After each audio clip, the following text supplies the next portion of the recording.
Hello, everyone. We are back today with another episode of LMS Cast. I'm Joshua Millage, and I'm joined with Christopher Badgett.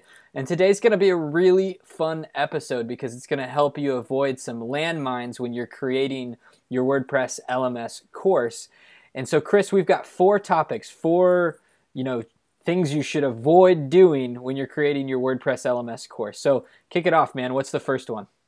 All right, awesome. Well, one mistake that we see happening in the industry is, in general, I would just call it feature creep.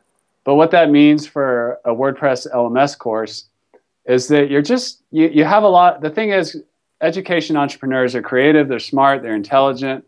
They want to do all these different things with their courses. And the way we built the Lifter LMS plugin is we're making it so they can do a lot of the core things that you need to do when you want to teach online, and there's various functionality there that you can turn on. But almost always with a WordPress-powered learning management system, people want to extend and go further, which is great and totally possible, and that's one of the beautiful things about the WordPress framework as a development base for additional functionality, additional plugins like we talked about in a previous episode. Mm-hmm. But what ends up happening a lot of times is if someone's like, wouldn't it be nice if we could also do X, Y, and Z? It's not an option in the plugin. That kind of thing, I've seen it delay a lot of people from launching and getting to revenue and getting to impacting lives and getting their business launched or just their course platform launched as quickly as they really could. So they get kind of bogged down in feature creep. Yeah. And I think that's a great point, man. It means people are coming for the content that's in your one course. Maybe in time they're coming for multiple courses, but it's focus on the absolute essentials out of the gate and make sure you're getting those right. I had a call today with someone that is a good friend of both of ours, Charles Gaudet. Charles is just a brilliant marketer, teacher in his own right. And, he said something that really struck me. He said, if these marketers could just understand that if their course, so he's talking about marketers, so you got to kind of apply this to your own life, but he's like, if the marketers could understand if their course actually helped people, if the content of the course actually helped people, he's like, they would have more business, more leads, and more profit than they would know what to do with because the course itself changed that person. And yeah, it's kind of like the old adage, form follows function. And we would modify that slightly to say that, additional functionality follows the course content. Exactly. But the lie that we tell ourselves is, oh, I don't have that X, Y, or Z, things that we talk about. And one of the things I think is great is we have a system that gives you the Swiss Army knife of all of the essential tools you need to build your course with Lifter LMS. But I mean, at the same time, even if you're using LearnDash, WP Courseware, or Zippy courses for the marketers, or even if you're trying to put this in a membership, it applies to everybody. It's create killer content right out of the gate and don't get so focused on all the whiz bangs that go around it. That stuff's nice as time goes on. I would just say engage, and engage some more. And he who engages the most will win. That's kind of the quotable, I think, for today. Absolutely. And just to piggyback on that, I'll come into the mistake number 2 that we see happening. And this is especially for someone who's just starting their first online course platform. It's too many courses. And that you can always roll out your WordPress LMS platform with just one course. And now you're on the market if you're selling your courses and you're up and running. But if you're like, oh, wait, I need to get a course ready for this, I need to get a course ready for this. And if you're starting from scratch, that can really delay and also demotivate you because you don't feel like you're getting any closer to launching and actually connecting with students and impacting lives. So especially for the complete beginner, if you don't already have all this course content created, is focus on just one course. Yeah, I think it's huge. And I think the best online schools, especially the independent ones, they have courses that follow logical sequence that build on each other, which I think is really a unique opportunity. Like you go to college, you have all of these different degrees, right? You have all these different pathways, these different journeys you can take, and things build on each other. Prerequisites build on each other. And I think it's important to do that instead of just having a course on everything. Yeah. It's like you got to build kind of that power line and that power band. It makes sense, and you can have a much greater impact, I think, from a learning standpoint, as well as it's just so much easier to market and sell something that plays into the next thing, and the next, 101 to 201, etc. So that's a really good tip. What else, Chris? Well, the mistake number 3 that we see a lot is actually piggybacking on both those things, and it's creating other offers that you want to launch with in addition to your courses. Mm-hmm. So it's just overall, it's a tendency to overcomplicate things.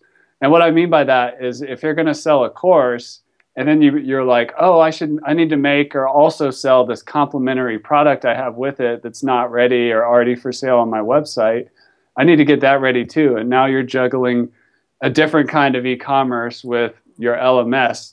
So you've just interjected a lot of complexity in the mix. Of course, it's important to, have courses, and then if your business model supports it, to have other things like physical products, ebooks, coaching opportunities, one-on-one or group. All these other things can be added in. But if you're just trying to launch, just launch with the course first before you start trying to build all these pieces and like launch it all at the same time. I mean, building a WordPress learning management system is more of a process than like this one event that only happens once. I think it's it's the marathon mindset, Yeah. And I don't think we've ever said, or I know we will never say, that this is a get rich quick thing. Yeah. It's not. It's not going to be that. If anyone's listening who thinks that building an online course is like the lottery ticket, I would suggest shutting off our podcast and not listening to it, because that's not at all what we teach, and that's not how it works. It's an iterative process. It's really focusing on value from course to course to course, and making things roll out in a way that makes sense. So I love that. Absolutely. Number 4? Number 4, and the final mistake that we see a trend that we'd like to bring to your attention, is just not outsourcing when you need to. So what happens is, especially with educational entrepreneurs, is oftentimes there's a lot of like knowledge in like the course material, but then they get bogged down in the tech, or they get bogged down in graphic design or other custom development. So if you're running into issues with your course, instead of just trying to teach yourself how to program or trying to teach yourself how to do graphic design on Pixlr or something like that, sometimes it's just so much more worth it and so much more profitable in the long run, and get better results by going to someone who specializes in that thing. And to give a few examples of what that could be, courses tend to have like a featured image that represents the course. Designing that image is like really important to grabbing attention, like we talked about in our episode about creating a sales letter and selling your course. Mm-hmm. If you're not a graphic designer, you can spend $5 on a website like Fiverr and see what someone comes up with as an idea to represent your course. Yeah. And the same is true for development. If you run into some issue with the theme you change and you want to change some sizes and colors that aren't really part of the Lifter LMS plugin or whatever you're using, or your WordPress theme, and you can't figure it out, you probably need a developer to help you with it. And something that may take them just like 60 seconds, you might waste 2 hours like trying to figure that out on your own or more. So it's things like that, development, design. If we did an episode about multimedia and learning styles, if you need help with like creating the video part of your online course material, maybe grab some help. Throw an ad on Craigslist and see what you can get for a local video person to come help you out, or audio person and that kind of thing. Yeah. And the same for the written word. You can get backup on the writing part if you're doing downloadable PDFs and so on. Let me give a good example. This podcast, as well as the other podcasts I run, Infusioncast, it's a lot of work, man. 6 episodes a week. I can't handle it, And so I've recently brought on a phenomenal assistant named Kara. She's going to help with the syndication process of this.